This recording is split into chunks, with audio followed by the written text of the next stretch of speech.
Thank you very much, Mr. Moderator.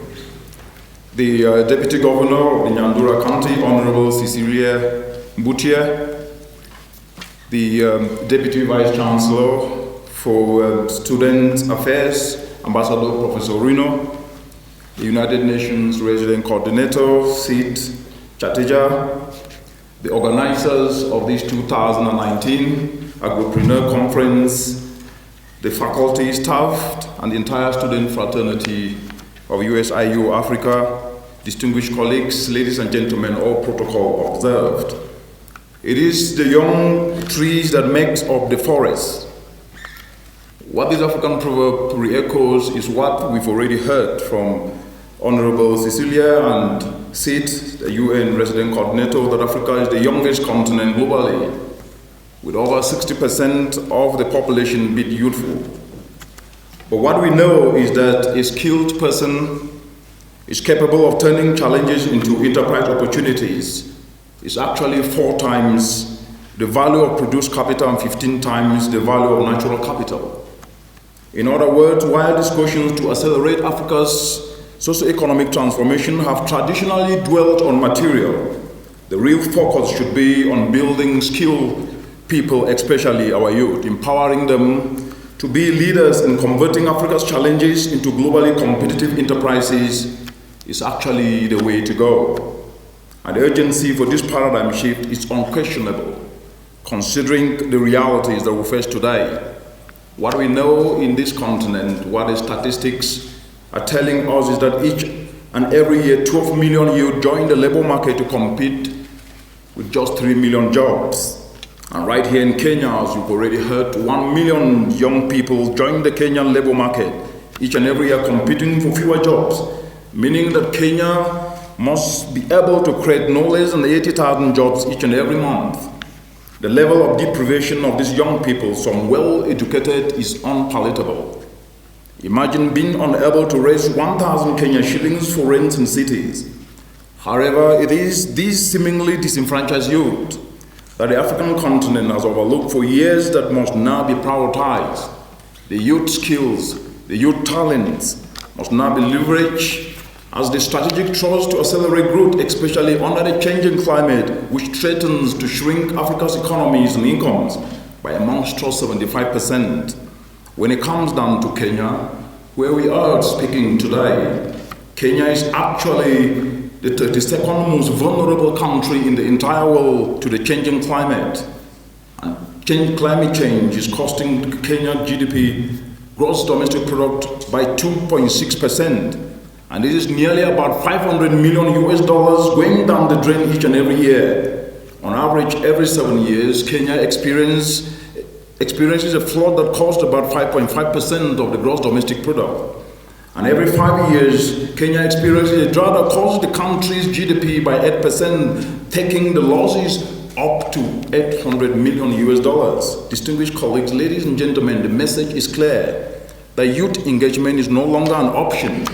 And how to engage them is best summed up in an insightful African proverb that says that even as the archer loves the arrow that flies, so too he loves the bow that remains constant in his hands.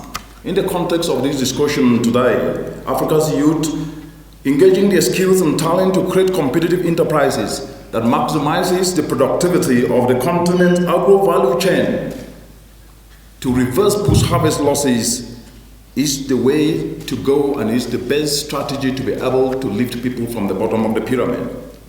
And just as a child who watches his hands could eat with the kings, the African youth are proven capable of developing million-dollar ideas that have now become household names in the continent and even the world. When you talk of youth across the continent, for example, developing the CardioPad of Cameroon, Africa's first ever touchscreen medical tablet that is transforming her heart conditions are diagnosed, invented by youth barely in their 30s.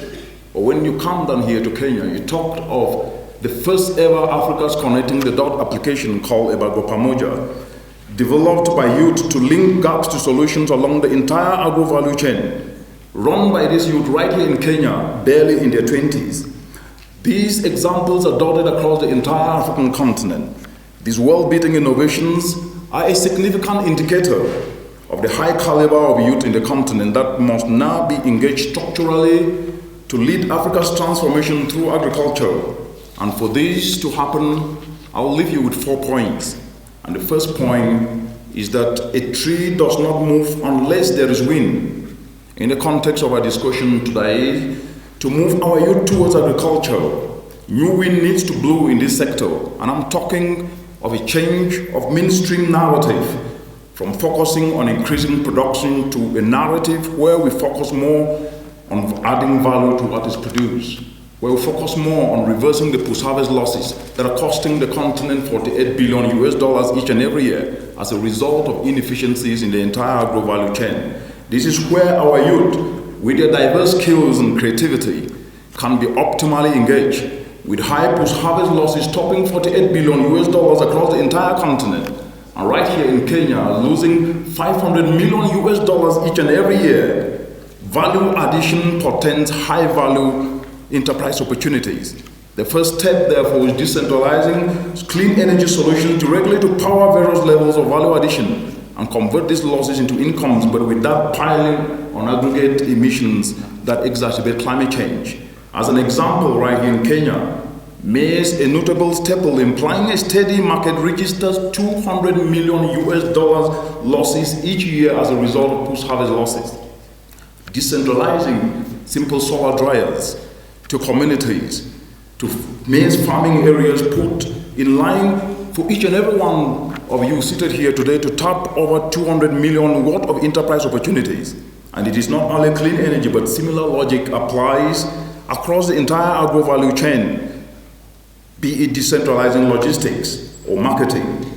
The story goes the same for tomato, where Kenya is losing up to about $20 million each and every year, and fish importation costing the country $10 million each and every year.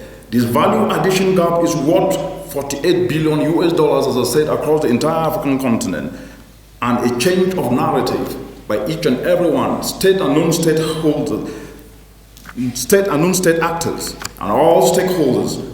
A change of narrative from production to value addition will set us on the right path. And that takes me to my second point, which is creating niche markets. An insightful African proverb tells us that it is that the chameleon that changes color to match the earth. It is the chameleon that changes color to match the earth. The earth doesn't change colors to match the chameleon.